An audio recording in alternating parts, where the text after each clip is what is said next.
How to fix arrow keys not moving cells in Excel. In general, if you press the arrow keys, it should move up and down. But sometimes when you press the arrow keys, due to some setting change, it may happen that instead of moving to next cell, it may go to the next page, or it may just scroll rather than moving to the next cell. Let's learn how we can fix the Excel arrow keys not moving cells. The first step will be go to the status bar of your Excel, right click, and you can find your scroll lock is on. In the left hand side, if you tick, you can find the scroll lock is locked. If you are getting this text, it means your scroll lock is on. So now how we can turn off the scroll lock? To turn off the scroll lock, you can find the scroll lock key from your keyboard and you can press one time and then your scroll lock will be off. And you can find that your scroll lock is off here as well. If you are not getting the scroll lock from your keyboard, then click on the Windows, in the search type keyboard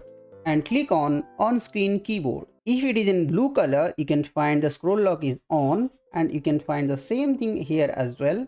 So you have to tick it here once, then your scroll lock will be off and you can close the dialog box and your Excel cells will move easily by pressing the arrow keys.